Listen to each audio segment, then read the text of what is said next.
bonsoir. Ce soir, c'est Mamie qui raconte l'histoire du grand prince Mini. Il était une fois un prince qui était si petit qu'il était la risée de tous. Le prince Mini, ainsi que tout le monde le nommait, n'osait s'attaquer à la plus petite des petites souris.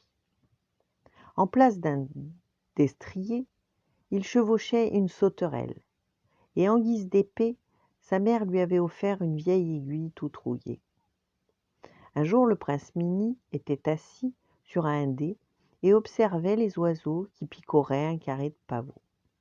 Une graine de pavot roula à ses pieds et il la mit dans sa bouche. Il ressentit une impression bizarre et avant qu'il ait compris ce qui lui arrivait, son corps s'était tellement allongé que sa tête se trouvait au-dessus des nuages. Mais bientôt il eut très peur, pensant « Mais comment vais-je pouvoir vivre les pieds sur terre et la tête dans les nuages ? Je préférerais redevenir petit comme avant. » À peine avait-il formulé sa pensée qu'il se retrouva comme avant. Le prince Mini se dit que maintenant qu'il pouvait à volonté grandir, il pouvait aussi courir l'aventure comme les autres princes. Il enfourcha sa sauterelle, ceignit son épée rouillée et s'en fut hardiment hors du palais. Il parcourut de vastes contrées et arriva dans un royaume où il croisa une troupe de soldats. Leur commandant ordonna « Halte !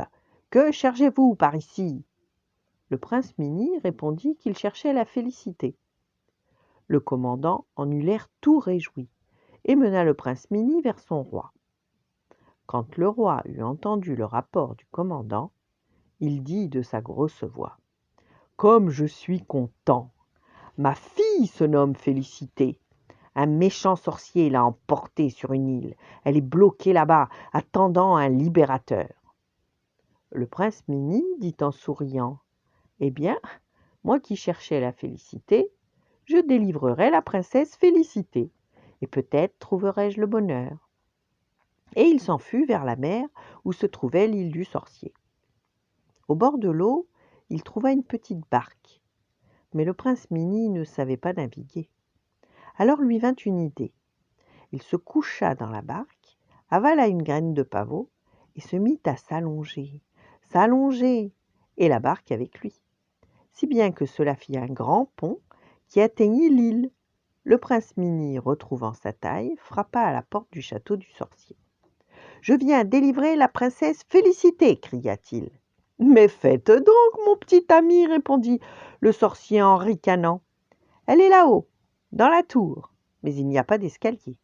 Mon château est fait de sable, et vous serez englouti si vous y grimpez. » Le prince Mini avala une seconde graine de pavot et devint encore très grand. Il saisit la princesse dans sa main, et ensemble ils se précipitèrent sur le pont vers l'autre rive, le sorcier les poursuivant. Dès que le prince Mini eut mis le pied sur la côte, il redevint tout petit, et le pont redevint la petite barque. Le sorcier tomba à l'eau, et la mer l'emporta. Par bonheur, il se trouva que la princesse Félicité était elle aussi toute petite, pas plus grande que le tout petit prince Mini lui-même, si bien qu'ils tombèrent amoureux et furent très heureux. Voilà, bonne nuit, faites de beaux rêves et à demain.